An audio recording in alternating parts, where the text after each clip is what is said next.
Hello my dear children, कैसे हैं आप बच्चे सारे। आशा करता हूं और उम्मीद करता हूं सब बच्चे बहुत शानदार होने चाहिए आप लोग। So well children, welcome to my class and in today's class I will discuss children, you can see on the top के what is written, it's BPT.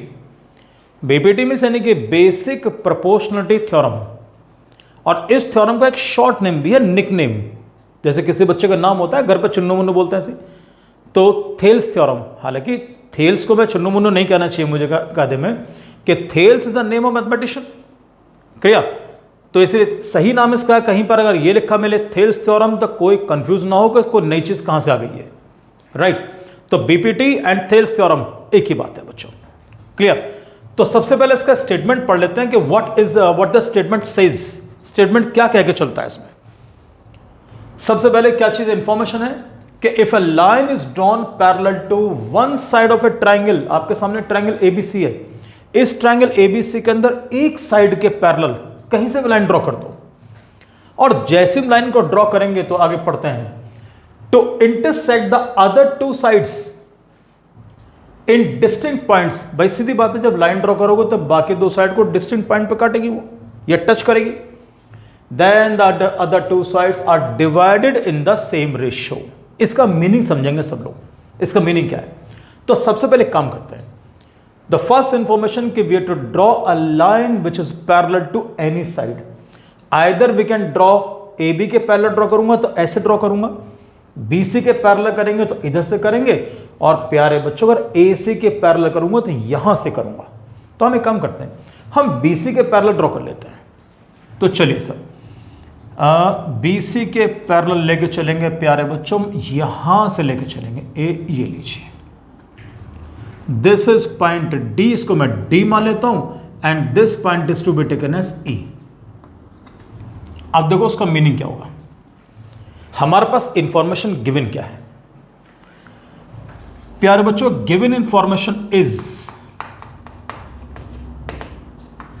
कि triangle ABC in which DE is parallel to BC। ये given में शामिल हो, construction में नहीं है, given में शामिल है ये। अब आपको मालूम है कि जैसे मैंने ये लाइन ड्रॉ करी, लाइन सेगमेंट ड्रॉ करी DE, it divides AB and AC into two parts. तो AB को उसने दो पार्ट्स में डिवाइड किया, AD एंड DB, और इसी तरीके से it divides AC into two parts, AE and AC। अब हमसे क्या कहता है कि it divides the other two sides in the same ratio. इसका मीनिंग ध्यान दो कि line segment DE it divides other two sides, कौन सी, AB एंड AC, उन्हें सेम रेशियो में डिवाइड कर दिए। और अभी मैंने आपसे क्या बोला कि किन पार्ट्स में डिवाइड कर दिया, हमने बोला AD और DB में डिवाइड कर दिया इसने। तो इसका मतलब यह कि इन दोनों का रेशियो और इन दोनों का ratio it should be same. तो दैट मीन्स कि we are going to prove, हमें यहां पर क्या चीज प्रूव करनी है, we have to show AD upon DB इन दोनों सेगमेंट्स का रेशियो इज इक्वल टू, इन दोनों सेगमेंट्स का ratio is equal to AE upon EC। अच्छा, कई बार जब हम लोग शॉर्ट में बोलते हैं ना, तो कैसे बोलते हैं इसको हम लोग, in a triangle if a line is drawn parallel to any side, then it divides the other two sides in the same ratio। अपने अकॉर्डिंग अपनी लैंग्वेज भी आप इसके अंदर बना सकते हैं, ऐसी बात नहीं है इसके अंदर। आप देखो प्रूफ कैसे करेंगे, खाली यहां से काम नहीं चलना है, इसके अंदर कुछ कंस्ट्रक्शंस हमें करनी पड़ेंगी। तो पहले कंस्ट्रक्शन में ध्यान देकर चलेंगे हम लोग।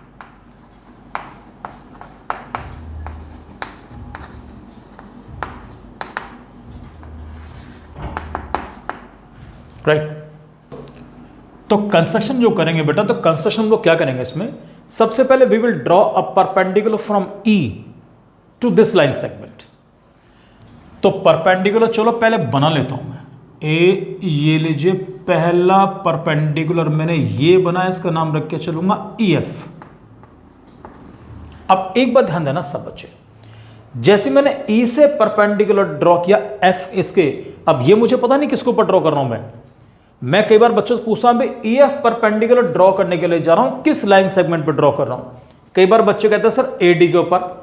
मैंने कहा अगर AD के ऊपर है तो क्या ये AB के ऊपर नहीं माना जाएगा? ये ध्यान देने वाली बात सबसे पहली चीज। तो ड्रॉ EF परपेंडिकुलर टू, हम फिलहाल इसको AD ही लिख लेते हैं क्योंकि it seems to be AD। और वे ध्यान देना AD is the part of AB, तो इसलिए ये परपेंडिकुलर AB के ऊपर भी है और AD के ऊपर भी है। और आगे ध्यान देना, आपको मैं आगे चल के एक चीज और बताऊंगा इसमें कि कैसे, और उसको हम डिस्कस करेंगे कि आपको मालूम है कि BD, कई बार बच्चे कहते हैं सर BD भी तो AB का पार्ट है, क्या इसके ऊपर परपेंडिकुलर नहीं होगा? प्यारे बच्चों इसके ऊपर भी होगा। वो कैसे होगा अगले स्टेप में देख के चलेंगे। एंड एक परपेंडिकुलर और ड्रॉ करते हैं। EF कर दिया, यहां से कर लो A, ये लीजिए, इसका नाम रख के चलो DG। तो DG perpendicular to, DG is perpendicular to क्या लेंगे हम लोग? AE, ये लिया जी। आफ्टर दैट चिल्ड्रन, ये जो दो लाइन सेगमेंट देख रहे हो, दो पॉइंट देख रहे हो B और E, मैं इन दोनों को भी ज्वाइन करूंगा। ये भी कंस्ट्रक्शन के अंदर आएंगे। लाइन सीधी होनी चाहिए भैया, ये लीजिए, और C और D को ज्वाइन करेंगे। ये लो जी। तो यहां नीचे लिख के चलेंगे ज्वाइन BE एंड CD। हमने इन दोनों को ज्वाइन किया। अब आ जाओ मैदान में जी कि हम प्रूफ कैसे लेके चलेंगे इसका। हम लोग सबसे पहले चीज के AD is a part of which triangle? AD is a part of triangle ADE।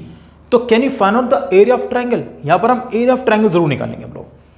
तो ADE का पार्ट है AD, तो पहले हम इस वाले ट्राइंगल का एरिया निकालेंगे। तो एरिया ऑफ ट्राइंगल ADE, सब बच्चे बड़े प्यार से कह सकते हैं sir half into base into height. तो प्यारे बच्चों हाफ इंटू, जानते हो बेस कौन सा होगा? बेस होगा हमारा AD, और which will be the height? EF is the height because EF is the perpendicular. तो EF इसमें हाइट होगी हमारी। चाहो तो नंबर 1 डाल दो उसको। इसी तरीके से similarly BD is a part of which triangle? BD। अब यहां पर बच्चे बड़े कंफ्यूज होते हैं कि sir DB is a part of which triangle? बच्चा बोलता है सर DBC, दूसरा बच्चा बोलता है सर DBE। प्यारे बच्चों हम जो ट्राइंगल लेके चलेंगे वो DBE लेके चलेंगे। अब इसके अंदर जब एरिया निकालने का नंबर आता है तो बच्चों से पूछते हैं हम लोग कि भाई how will you find out the area of this triangle? उसका एरिया तो आराम से निकाल दिया कि half into base into height. इसका एरिया कैसे निकालोगे सर? बेस किसको मान के चलेंगे? अगर हम DB को बेस मानते हो तो हाइट कौन सी होगी? तो यहां पर आपको छोटी सी मैं एक चीज समझा रहा हूं, उस पर ध्यान देना सब बच्चे। ये देखो जी, इफ आई से कि this is a triangle ABC, मैं नाम ABC मान लेता हूं। यहां परपेंडिकुलर मैंने ड्रॉ कर दिया, इसमें आप इसका नाम D मान लीजिएगा। अगर मैं इसका एरिया निकालूंगा तो इसको लेकर चलोगे half into BC into AD, यानी कि half into base into height. अब मैं दूसरा डायग्राम बनाऊंगा, इसमें ध्यान देना सारे बच्चे। ये देखिए जी, दिख गया ट्राइंगल कौन सा बन रहा है हमारा? ये this is a right angle triangle. जब इसका एरिया निकालेंगे तो half into base, base is BC and height कौन सी? AB। बहुत आराम से निकाल दिया। Acute angle triangle, right angle triangle, उसके बाद पता है कौन सा ट्राइंगल आता है माय डियर चिल्ड्रन? उसके बाद ट्राइंगल हमारे पास आएगा कुछ ऐसा, ये लो जी। हालांकि ट्राइंगल ज्यादा ही लेटा हुआ बन गया, पर चलो, this is A, this point is B, this point is C। अगर मैं कहूं कि this is an obtuse angle triangle and if I say that we will find out the area of this triangle, तो half into base ये रहा, और बच्चों perpendicular तो पॉइंट A से डाला था, यहां भी A से था, यहां पर भी A से था, तो यहां पर भी परपेंडिकुलर ए से ही डलेगा, ए ऐसे करके। तो उसके लिए विल एक्सटेंड दिस साइड, हम इस साइड को एक्सटेंड करेंगे लाइक दिस, ये बनेगा perpendicular. This time point D here, यहां बनेगा पॉइंट डी। तो जब इसका एरिया आप निकालेंगे तो it should be taken like this, half into base हमारा क्या है BC, and what is height AD. ये देखिए एच समझ में आई यहां पर, एक्यूट एंगल ट्राइंगल है तो perpendicular lies inside the triangle, right angle triangle है तो perpendicular lies on the triangle. और प्यारे बच्चों, if there is an obtuse angle triangle तो perpendicular lies outside the triangle, वो ट्राइंगल से बाहर लाई करेगा।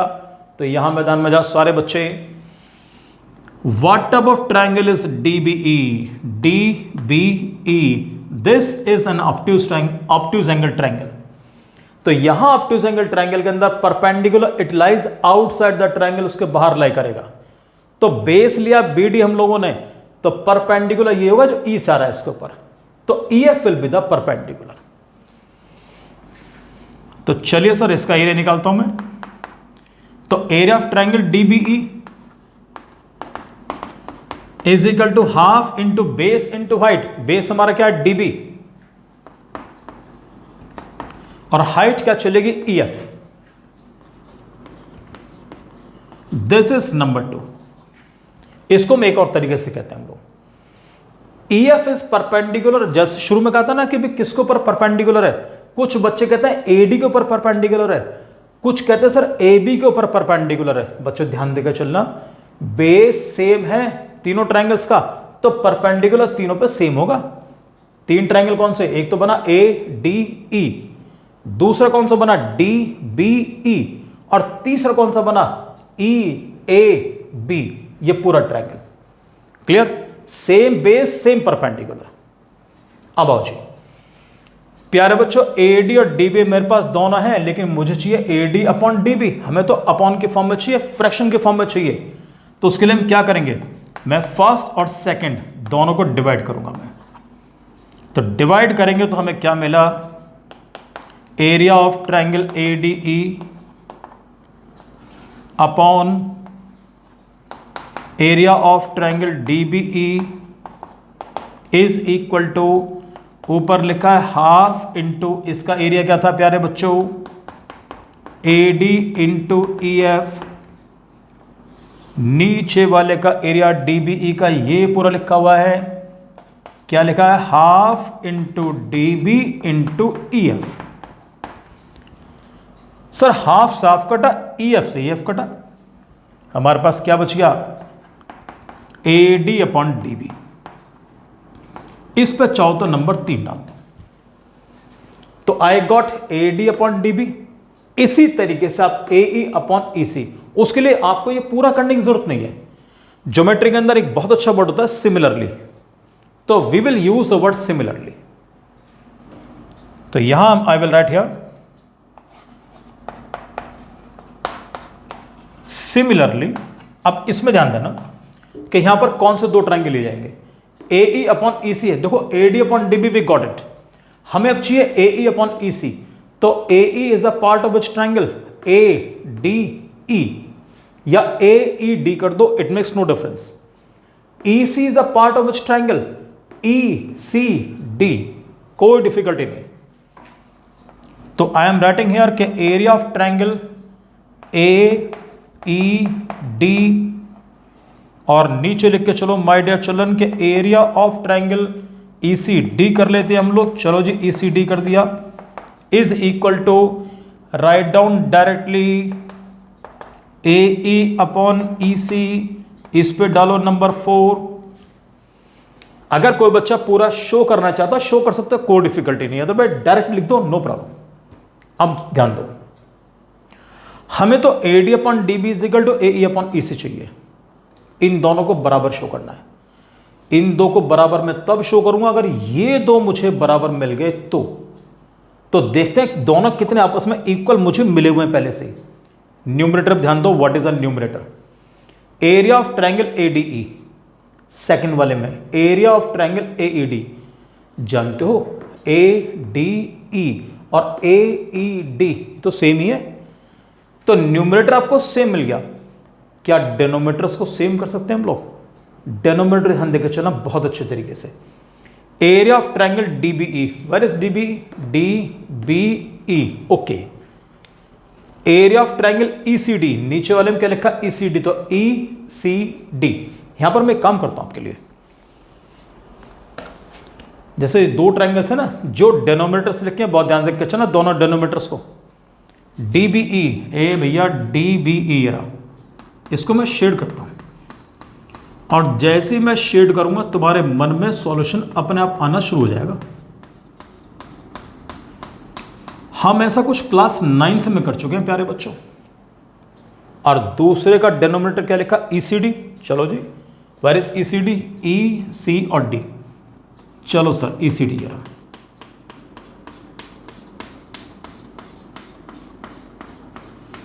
कुछ बात पकड़ में आई कि हम लोग यहां पर क्या करने वाले हैं? क्लास 9th की property we have done in class 9th। उसमें क्या था हम लोगों ने? Two triangles are on the same base and between the same parallel lines. दो ट्रायंगल्स सेम बेस और सेम पैरेललाइंस के बीच में है, इसलिए दोनों का एरिया आपस में बराबर होगा बेटा। सो वेल चिल्ड्रन, जो प्रॉपर्टी हम क्लास 9 में कर चुके थे कि both the triangles are on the same base. Same base कौन सा है? डीई। नाम पढ़ के देख लो, ट्रायंगल का नाम डीबीई, यानी का ईसीडी। अल्फाबेट सेम कौन सा है? डीई इसमें भी आ रहा है, डीई इसमें भी आ रहा है, तो दिस इज नोन एज, जो सेम अल्फाबेट्स हैं वो सेम बेस हो गया हमारा, और दोनों सेम पैरेललाइंस के बीच में भी हैं, इसलिए दोनों ट्रायंगल्स का एरिया आपस में बराबर होगा। तो यहां लिख के चलेंगे, since area of triangle DBE is equal to area of triangle ECD। इस पर नंबर डाल दो प्यारे बच्चों, नंबर 4 डाल चुके हैं हम लोग, तो इस पर नंबर डालेंगे 5, और रीजन जरूर लिख के चलना है। रीजन लिख के चलेंगे हम लोग के triangles on the same base and between the same parallel lines and between the same parallel lines, यहां लिखते हैं सर इसको। अब सब बच्चे ध्यान दो बहुत अच्छे तरीके से, हम कंपेयर करेंगे थर्ड, फोर्थ एंड फिफ्थ को। तो यहां हम ऐसे लिख के चलेंगे बेटा कि from third, fourth and fifth. देखो क्या करेंगे हम लोग बच्चों, थर्ड और फोर्थ के अंदर दोनों न्यूमरेटर आपस में सेम थे, और फिफ्थ के अंदर क्या काम किया मैंने? डीबीई और ईसीडी इन दोनों को बराबर कर दिया, तो यानी कि डीबी और ईसीडी दोनों बराबर हो गए। इसका मतलब क्या हुआ? ये पूरा का पूरा पोर्शन कंप्लीटली आपस में बराबर हो गया। तो यहां लिख के चलेंगे, so therefore area of triangle ADE upon क्या लिखा जी बच्चों? Area of triangle DBE is equal to, अब इस साइड को लिख के चलो, एरिया ऑफ ट्रायंगल क्या लिखा है? AED upon area of triangle, नीचे आ जाओ, क्या लिखा बेटा? It's ECD। ये आपस में बराबर हो चुके हैं। दोनों जब एरियाज के रेशियो आपस में बराबर हो गए, तो भैया जब ये आपस में बराबर हो गए तो इनके जो यानी जो वैल्यूज हैं AD अपॉन DB और AE अपॉन EC, ये भी आपस में इक्वल होंगी। So therefore I will write AD upon DB is equal to AE upon EC। यही आपको शो करना है, हेंस प्रूव्ड। हमेशा मैं एक बात कहता हूं वीडियो के एंड में कि जैसे आप लोग थ्योरम देख के चल रहे हैं, आपने थ्योरम देख ली, वीडियो देख ली आप लोगों ने अच्छे तरीके से, इस वीडियो को देखने के बाद माय डियर चिल्ड्रन एक बार थ्योरम को बिना देखे फिर करने की कोशिश करो आप लोग। असली एग्जाम आपका उसके बाद शुरू होता है, जब तक वीडियो देख रहे हैं सब कुछ क्लियर है, but as soon as you complete the video, right, after that revise the theorem properly. Revision का बेस्ट तरीका होता है दोबारा सॉल्व करना शुरू करो उसको, क्लियर, आपको कभी डिफिकल्टी नहीं और बेटर आपको रिवाइज होगी वो चीज़, right children. So thank you very much and God bless you my dear children.